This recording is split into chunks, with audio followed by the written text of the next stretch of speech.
Well, thank you for joining us on Fox 5 Weekend Live on this Saturday morning. It is a fabulous Saturday morning. The whole country elated over Team USA's win against Australia yesterday. A massive victory, 2-0, and this off their first World Cup win against Paraguay 4-1, making this the first U.S. men's team to win back-to-back games in the World Cup since 1930, almost 100 years. So sports analyst Lester Ricard joining us live this morning to break down all of the action and to tell us what comes next. Good morning, Lester. Good morning. Thank you for having me again. Yes. I mean, this is just so excited. When I got the alert yesterday, I'll admit I wasn't watching the game, but I got the alert and I was so excited. I couldn't believe it. I mean, this is just huge for the team and sort of the momentum that they're building. Listen, I'll be honest with you. It is a phenomenal time right now in U.S. soccer. And to see the level of play has been second to none. Christian Pulaski, for him not to play yesterday, to be in the middle of one of the greatest runs in U.S. soccer history, for them to still be successful, to beat a country like Australia. Obviously, Australia isn't the juggernaut that Spain and England are. But at the end of the day, we talk about a team that has not won 2 consecutive World Cup first-round games in the history of the World Cup. And so it's exciting. I think this team, if they continue to believe, they have as good a chance as anybody else, especially playing on home soil, to win this World Cup. Agreed. And you mentioned Christian Pulisic. I remember seeing the notification yesterday about him not being able to play, and I was worried about that. I'm sure a lot of people were, but then, they still pulled out the win. So tell us about some of the biggest moments from the game yesterday. Well, listen, obviously, just getting on a goal, getting on the board. The first goal was the own goal, right? Was kind of friendly by fire. Australia guy was trying to clear the ball. They kicked into the box. But I'm gonna tell you something. People always talk about luck in sports. I think when you are playing with the right effort and the right energy, the ball just has a way of finding that synergy, and positive things happen for you. I can tell you that with football, playing football for years. You kind of create your own luck. Even though it was an own goal, I think just kicking the ball and putting it in the position gave themselves a chance to score in that moment. So that's what got the party kicked off yesterday. And after that, I think defensively they played extremely well for 90-plus minutes.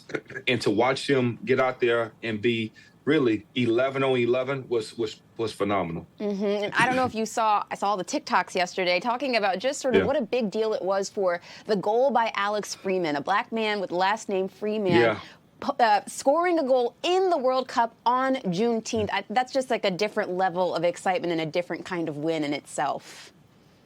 And listen, just kind of watching his story before the match, his dad thought he was going to be this professional basketball player, and especially growing up in a place like Hoover, Alabama, soccer is not really the first sport that you look at. So, man, his story is second to none. But it just tells you each one of these guys have given and indebted themselves to this U.S. national team, and they play with a sense of pride. Obviously, you're going to play even greater with it being here in the U.S., but I'm just excited with the energy, the effort. They play and locked on with each other. There's no weak link on this chain. And I think if they can continue to play together, they have a great opportunity to win this. Mm-hmm. And you mentioned sort of the home field advantage there with the World Cup being hosted across America. I mean, the first 2 games being here on U.S. soil. How much do you think that's sort of playing into the winning streak that we're seeing so far? Well, listen, when they started playing at the end of the game, living on a prayer, like you could just feel the energy permeate in the building. Listen, they're playing on the West Coast. If they can continue to win, they're gonna probably move more closer to the Midwest and to the East Coast. But man, their energy is unbelievable. That first match of the tournament was unbelievable. To put 75, 80,000 people in SoFi Stadium, coupled that yesterday with the energy that was in the building in Seattle, they finish up obviously back in SoFi Stadium. This is going to be, I think Wednesday or Thursday, the next match, it's going to be bonkers. I promise you, bonkers. Well, we hope so. I mean, looking ahead to that next match, they've now moved on to the round of 32. They're in the knockouts officially. What do you think that the team needs to do? What changes do they possibly maybe even need to make to keep this going, to keep this winning streak going, or maybe not make any changes? What do you think they should be? What should be the game plan moving forward? I think you make no changes. Okay. I do. I think you go out there and you play with the same sense of urgency that you played with up until this point. Obviously, Christian Pulaski coming back and being healthy. You want to see if he can continue to progress. But let me tell you something. Hamstrings have a way of just holding you back from taking that next step. He's the only guy I would look at possibly not playing, because if you want to win anything past the first round in their stages, you've got to have a healthy Christian to be out there to help support that team. And so I think that, stick to what the game plan is, continue to play with that high motor, high energy, and let's sit back and watch this team give themselves a chance to the great Zlatan said yesterday after the match. He said they can win it, and I believe that as well. Mm-hmm. Yeah, what do you think it says about the team and its sort of structure that they're able to pull off these wins without Christian Pulisic on the field? What do you think that says about the team? That they're all 11. They're a strong team. They have a lot of depth. That they got guys that can put the ball, in the net. And that's at the end of the day. I don't care. People are going to talk about Australia's not one of the best teams across the world. On their first round match wasn't against somebody who's a world beater. But at the end of the day, you still got to win matches. And we've all seen, you saw what happened with Spain in their first round match, how they tied. Mm-hmm. And all these Portugal tying, people who are favorites to win this, yet they find themselves in tie games and on the other end of a loss. And so I think, I don't care how you get the win. And I think their management has done a phenomenal job with this team. Yeah, a win is a win. I will certainly agree with that. Taking a look at, some of the other countries, the rest of the matches in the tournament. You mentioned Spain, you mentioned Portugal. What other countries have surprised you so far in their run in the World Cup? I don't think we've had surprises. I mean, obviously, I think our North American friends have played well. Canada, Mexico have done phenomenal for themselves.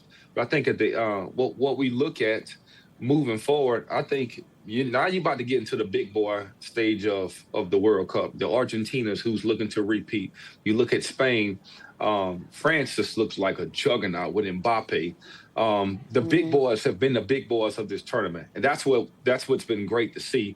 Mbappe scores two goals, Norland scores 2 goals, Haaland scores 2 goals, and then the next day, here's the king of soccer comes out and puts on the hat trick and Lionel Messi, and so that's what I'm looking for, to see, can the big boys continue to keep that level of play at the high level like they have? And if they do, I think we're going to be looking at one of the most watched World Cups, at least in our U.S. history. Mm-hmm. Yeah, it's looking like that so far. Who do you think are the teams to watch right now? Who do you think could really make that deep run as far as things are looking right now?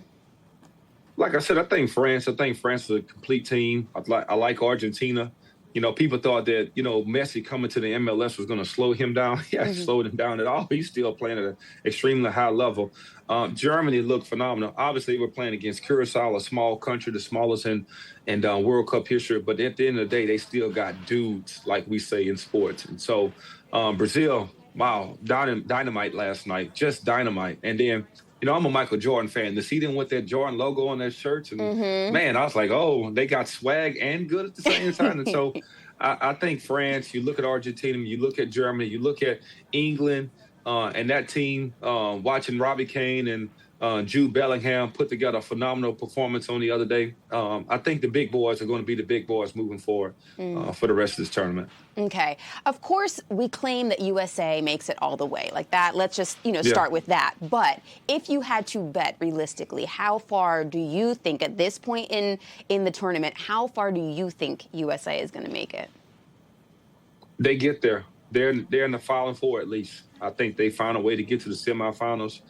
And at that point, it's matchups, right? Your strengths versus their strength, your weaknesses versus their weaknesses. How can you hide your weaknesses? But I do believe this momentum is going to carry at least into the semifinal. And then, hey, give yourself a chance. After that, anybody can win it. And so they'll at least, I believe they've got the juice to get to the semifinals and give themselves a chance to win it. Wow. Well, we sure hope so. Lester, thank you so much for joining us this morning and sharing your insight. We really appreciate it. Thank you for having me. Well, welcome back to Fox 5 Weekend Live on this Saturday morning. I'm Sina Gebrab. A lot of World Cup excitement this morning. Not only are we still riding high off of Team USA's back-to-back win, their second win in the World Cup after defeating Australia yesterday, the King and Queen of the Netherlands will be in Texas today to cheer on the Netherlands soccer team in their match against Sweden. The two teams are facing off at Houston Stadium this afternoon.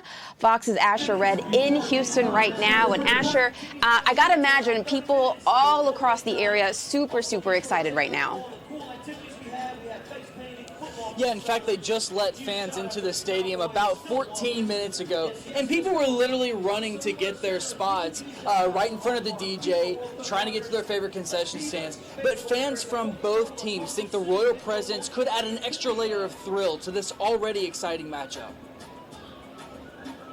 Dutch King Willem-Alexander and Queen Maxima making a pit stop in Houston to support the Netherlands soccer team. That also explains a little bit the Dutch culture. Hopefully they'll give them some kind of superpowers and help them get the job done. The Netherlands might need that superpower coming off a tough game with Japan, which ended in a 2-2 draw on Sunday. Although the Netherlands team kept possession of the ball about 60% of that game, a lot of fans think the team needs to focus on scoring. I think we create many chances, but they don't score goals. It'll be 3-0 Netherlands. The Swedish team is riding momentum from their Sunday 5-1 beatdown of Tunisia. But fans say the Netherlands matchup could require a stronger defense. I would say it would be a draw. Defense is the part where we're not that good at, but offensively we can be like a real terror team to play against. Fans of both teams are planning massive pre-game pilgrimages to the stadium. The Netherlands Oranje Fan Walk is one of the biggest traditions in soccer. It's when thousands of orange-clad Netherlands fans march 2.5 miles to the stadium, guided by the one and only double-decker Oranje bus. The Orange Army will scream them to the victory. The best word to explain is, I think, is a kind of carnival. We have our orange gear ready and all planned out. About 7,000 Swedes decked out in yellow are also marching through Houston streets. I look forward to the march. I've never done that before, so that will be great, I hope. It's kind of like a surreal feeling to be here as well for the World Cup. With the World Cup, I will paint my car at home in the Swedish colors. That's a promise I made. And a car painted in Swedish colors would be a sight to see, but the question is whether he will get to do that. Will Sweden pull off a win today? This game will get started here in just a few hours. The Dutch King and Queen have a busy schedule ahead because they have another game to catch later today in Kansas City to cheer on Curacao. Tina? Yeah, Asher, it's so cool to see them. It seems like they're sort of traveling with the team. Is this something that's going to continue throughout the tournament? Also, are we seeing other, royalty that are, cheering on their home teams and flocking to North America for this? Yeah, we're definitely seeing a lot of people who are going from game to game. I spoke with a guy yesterday who was a Netherlands fan going to all the group matches, and then after that he was going to go back home because, of course he has a job and things to do back at home, but he was able to come over here for this, what he called once-in-a-lifetime opportunity. And as for your question about the royalty who's coming here, a lot of the royalty we're noticing are, especially for other countries, they are cheering on from their own places, their own countries, and not quite making it over here yet, but the Dutch King and Queen wanted to come here to cheer on the Netherlands and later today cheer on Curacao. Yeah, and you talk about, the international camaraderie of the World Cup. We really just saw that in your package. I mean, it's not just Swedish and Dutch fans, putting on the orange and yellow. We're seeing people from all different kinds of places and ethnicities who are really taking part in all of this. Yeah, I mean, just look behind me. Obviously, I'm sure you can see a lot of orange. It's really easy to pick out. But right now I'm seeing fans from Mexico. I'm seeing Jordan fans. I saw there's an Iranian fan over there. And, of course, a ton of USA fans. And the USA fans are very loud today after what happened yesterday. And they might even be louder than the English fans, which I didn't know was possible. But everyone's pretty stoked here in Houston today for what the game that's about to happen. here in just a few hours. Yeah, and speaking of, I mean, they're two pretty formidable teams. The Netherlands tying Japan last weekend, Sweden dominating against Tunisia, as you mentioned. Sort of what can we expect as far as this matchup today? Well, Sweden would have to focus a lot on defense. When they get the ball and they're on offense, they can be what that one guy said in the story. They can be kind of a terror team to play against. The Netherlands, on the other hand, back in that game against Japan, they had the ball for 60% of the time and still only managed to draw with Japan. And so the fans are saying they need to focus more on, when they get the ball, actually striking towards the goal with the ball and not just sitting there in the midfield with it, which is what we've seen a lot in that last game. So both teams kind of have to focus on opposite sides of the field, and we'll see if that weighs itself out and they end up in a draw like some of the Swedish fans think, or if the Netherlands can focus more on trying to be more of a threat on the goal line, and that would make it a lot easier of a game for them, for sure.